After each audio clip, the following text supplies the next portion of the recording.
If you're someone who loves traveling, hiking, or just exploring what nature has to offer, then Sunset Crater National Monument is for you. Over 1,000 years ago, a volcanic eruption changed the face of the landscape here forever. Visiting Sunset Crater is like stepping back in time, seeing the power and devastation that a volcanic eruption can do. In this video, we're going to discuss everything you need to know when visiting Sunset Crater National Monument. Sunset Crater National Monument sits in northern Arizona, about a half-hour drive from nearby Flagstaff, and a little more than an hour from the Grand Canyon. As of 2025, the cost is $25 per car, but is less if you are entering on a bicycle or motorcycle. If you have an America the Beautiful pass or another type of national park pass, then your entry is free. Sunset Crater is open 362 days a year, being closed on New Year's, Thanksgiving, and Christmas.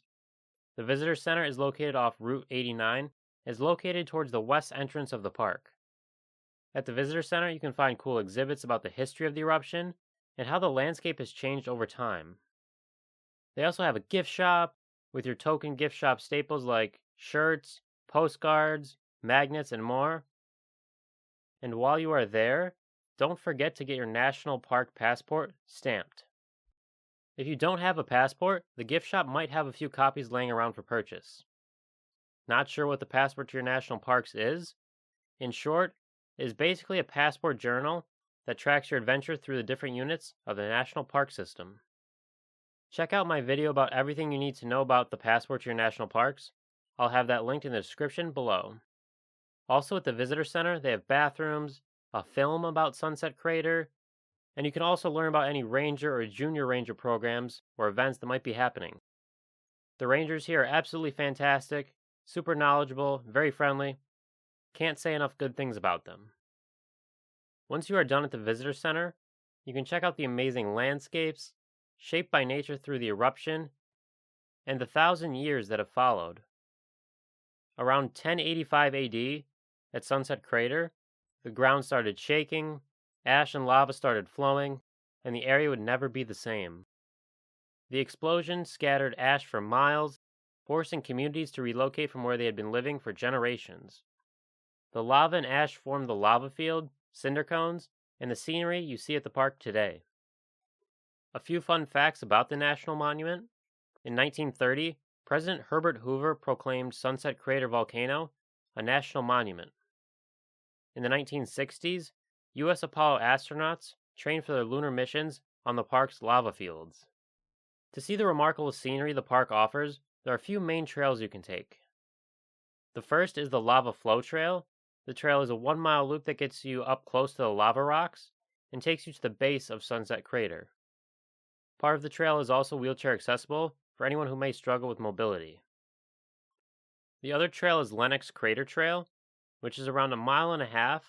The trail has great panoramic views and takes you up to the top of Lennox Crater. Unfortunately, you can't hike up to Sunset Crater anymore.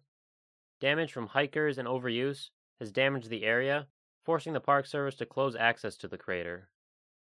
In 2022, the Tunnel Fire, a wildfire in northern Arizona, burned through the monument, damaging the park, though the Visitor Center was thankfully spared. When you are on the trail, you might see the remnants of this fire still going on today. The U.S. Forest Service operates 2 campgrounds at the monument that are usually open seasonally from late May through early October. The monument elevation is around 7,000 feet, so even though it's Arizona, you don't always get that desert heat. Summers are warm, but not unbearable. Winters can bring snow and cold temperatures. If possible, I'd recommend going in the spring or fall. Crowds are usually smaller, you get some great weather for hiking, and in the fall, you get great colors in the nearby forests.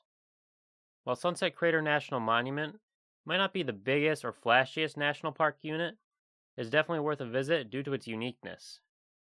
The lava flows and remains of an eruption that happened nearly 1,000 years ago is not something you'll find every day.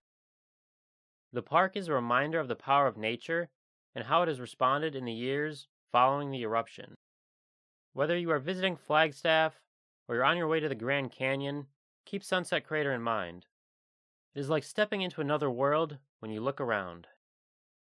If you enjoyed this guide to Sunset Crater, remember to like, subscribe, and check out my other videos for more travel tips and guides.